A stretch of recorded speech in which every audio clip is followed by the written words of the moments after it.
Hey everyone, and welcome to Developer Tea. My name is Jonathan Cottrell, and today I'm going to be talking to you about how to make your resolutions stick. Thank you to today's sponsor, OneMonth.com. We are kicking off the brand new year with OneMonth.com as our sponsor. It's appropriate that 1 month is the first sponsor of the year because that was true for last year as well. 1 month was the first sponsor for Developer Tea. Thank you again to 1 month for sponsoring the show for so long. If you are looking for a learning resource as a digital entrepreneur, definitely check out OneMonth.com. We will talk more about what 1 month has to offer to you as an entrepreneur later on in today's episode. But I want to jump straight into talking about making resolutions stick. Most of you probably celebrate the new year. You probably celebrate January 1st. And a lot of us make resolutions around this time of year. We start thinking about the new year. Resolutions are definitely a trendy thing to do. If we decorate for Christmas with a Christmas tree or for Hanukkah with a menorah, then New Year's is decorated with black-eyed peas and resolutions. In today's episode, we're going to talk about resolutions. The new year is a psychological reset. We take a short sabbatical by having a few days off from work, typically, and then we have some time to reflect. Budgets are reset. Even the small change of writing 2016 instead of 2015 forces our minds into a new context for the new year. And when we change contexts, we're more likely to adopt behavioral change as well. A colleague of mine mentioned this recently. His wife is a teacher, and her entire focus is on creating systems for education for elementary-aged students. People are most likely to adopt new behaviors if they are placed in new scenarios, new contexts. This is one of the reasons why, she told us, one of the reasons why when a student is found to have behavioral issues in a classroom, the student is often removed from that classroom and placed in a different environment. And at that moment, they are given new rules. They are given new behaviors to follow. And this is shown to be an effective solution to changing that child's behavior. And in many ways, that's exactly what a resolution is for yourself. You're kind of creating a new rule or a new norm for yourself. So with that said, making resolutions stick is still kind of difficult because change is very hard to accomplish. Change is very difficult to bring into your life. People tend to stay the same most of the time. In this episode, we'll discuss ways to adopt your resolutions and to stick to them. I'm going to jump straight in. I've got 6 different ways. We're going to go through 3. We're going to talk about 1 month, the sponsor, and then we're going to go through the other 3. The first one is set a resolution with a specific goal. Set a resolution with a specific goal.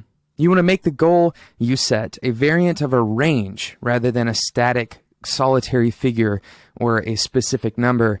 If your goal is, for example, to lose weight, then you want to set a target weight and create a range for yourself that starts below that target weight and goes above that target weight. The reason for this is because, quite simply, research has shown that people are better at hitting ranges than they are at hitting specific goals. It is much easier for you, for example, to think about working between 35 and 45 hours a week than to think about hitting an exact 40 hours per week. The idea here is that you have a range that is both challenging and attainable. In fact, that's an exact quote from a Harvard Business Review article that I will include in the show notes. The idea is to create a range that is both challenging at the high end of that range and attainable at the low end of that range. If you hit the middle of the range, then all you're doing is creating a compromised value between the challenging, overachieving kind of goal point at the high end and the minimum viable at the bottom end of that range. So if your goal is to lose 20 pounds, then you may want to set a goal of losing between 15 and 25 pounds. The most important part of setting this range is, number 1, making sure that the low end of the range is the minimum attainable and the minimum viable number or minimum viable goal point, and then the maximum side of that range being actually possible. You don't want to set a maximum so high that it's actually impossible to achieve.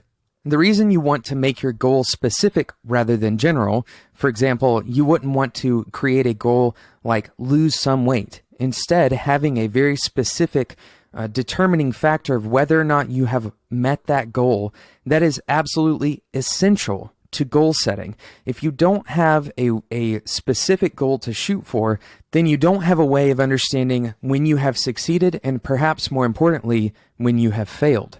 A goal without specificity is actually just an ideal. And if you want your resolutions to be about progress and about change, then you will turn your ideals into specific goals. Okay, so number 2, use the most proven psychological reinforcement, positive incentive, to help you achieve your goal. We won't spend a lot of time on this, but the most important thing to understand here is that positive incentives are incredibly important when you want to change behavior, whether that is your own behavior or the behavior of others. And there's many different types of positive incentives. For example, if you have a resolution to read more books, then perhaps every book you read, once you've finished it, you give yourself the permission to go and buy an Xbox game. By giving yourself the reward system and by establishing it without any flexibility, you're creating a mental connection. Even if you are completely cognizant of that connection, it still has been shown to work. That positive incentives are incredibly powerful, even if they are constructed.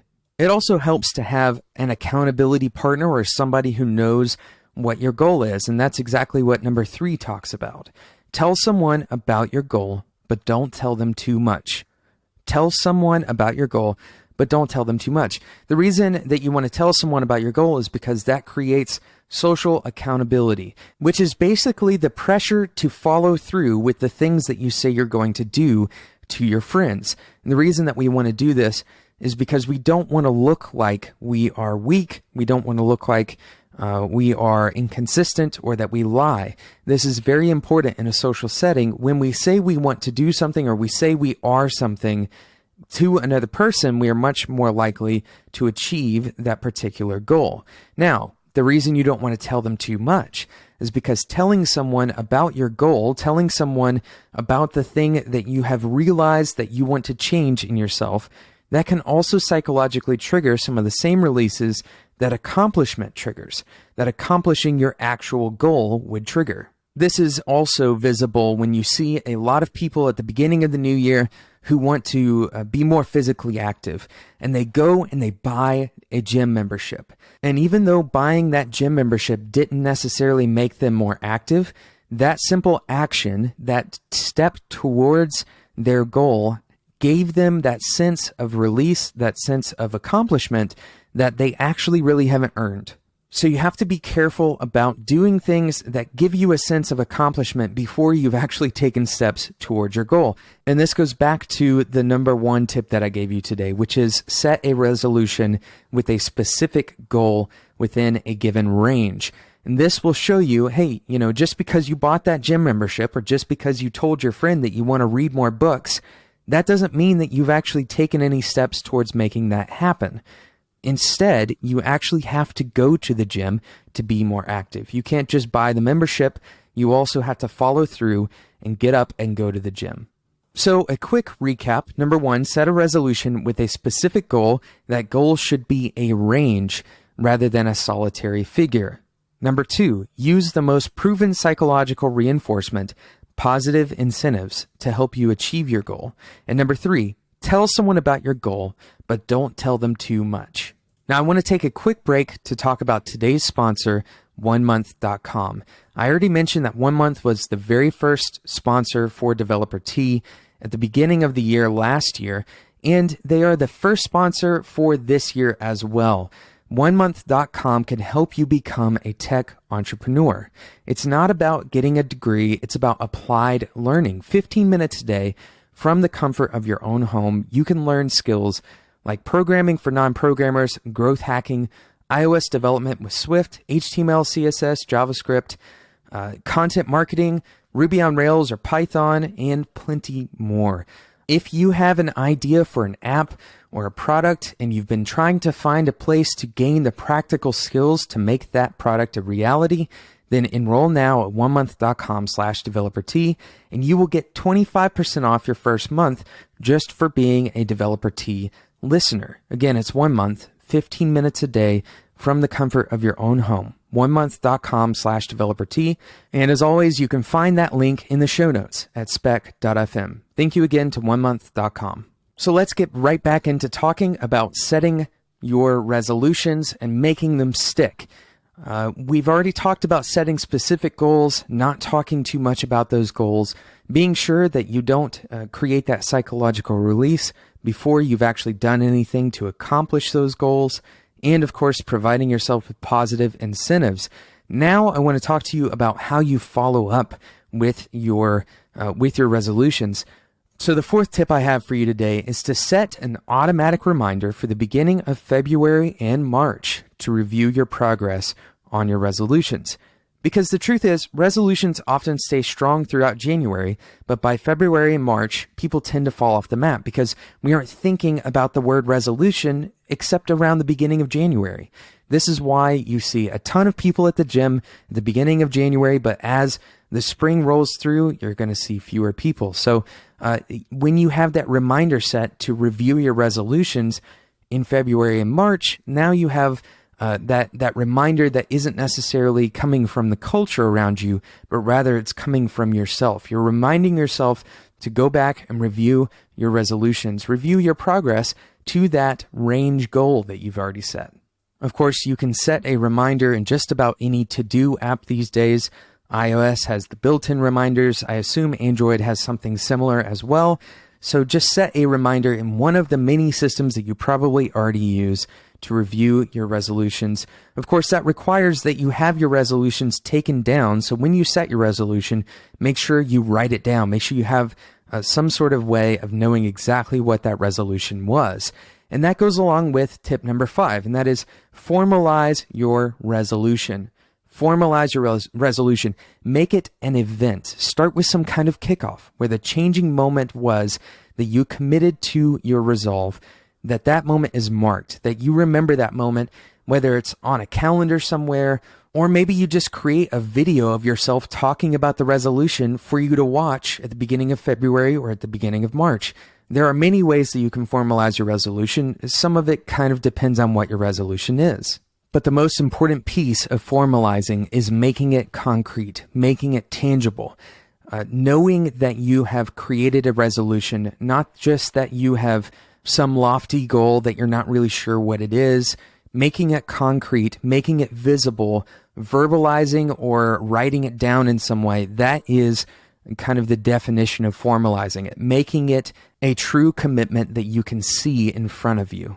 Now, my final tip for the day to making your resolution stick is to determine in some way how your resolution actually plays out day to day. It is easy to make a resolution and feel accomplished without actually doing anything.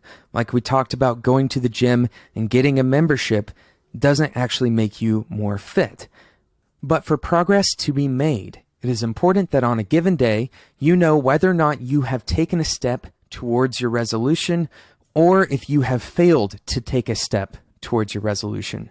Track your progress towards your goals, or else your goals will change from concrete and measurable to idealistic and impossible.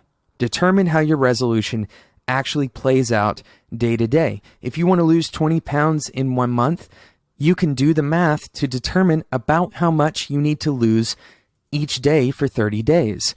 And that is how you make your idealistic resolutions more concrete. You start looking at them at a day-to-day level. If you want to read a 500-page book in 365 days, you have to read more than 1 page per day on average, or else you have to have a bunch of binge reading sessions. If you go a few days without reading, you have to catch up. And the only way to actually accomplish large resolutions is one piece at a time. You only have 1 day at a time to be able to accomplish these things. So make sure you start looking at them at that day-to-day level, not just at that large idealistic level. So let's recap the 6 tips for making your resolution stick in 2016. Number 1, set a resolution with a specific goal that has a range from the minimum viable all the way up to the ultra overachiever. Number 2, use the most proven psychological reinforcement, positive incentives, to help you achieve your goal. Number 3, tell someone about your goal, but don't tell them too much. Otherwise, you may feel that same psychological trigger as actually accomplishing that goal.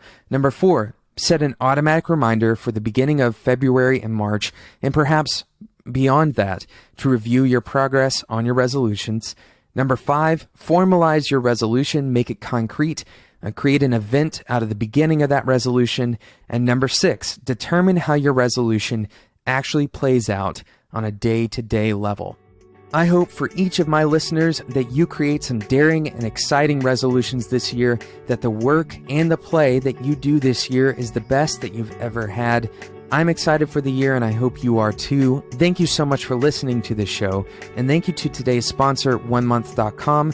Of course, if you are a tech entrepreneur and you're looking for a practical learning resource that you can consume from your couch, go to onemonth.com/developer-t. Of course, you get 25% off. That link and every other link from today's episode will be in the show notes at spec.fm. Thank you so much for listening to today's episode. Happy New Year, and until next time, enjoy your tea.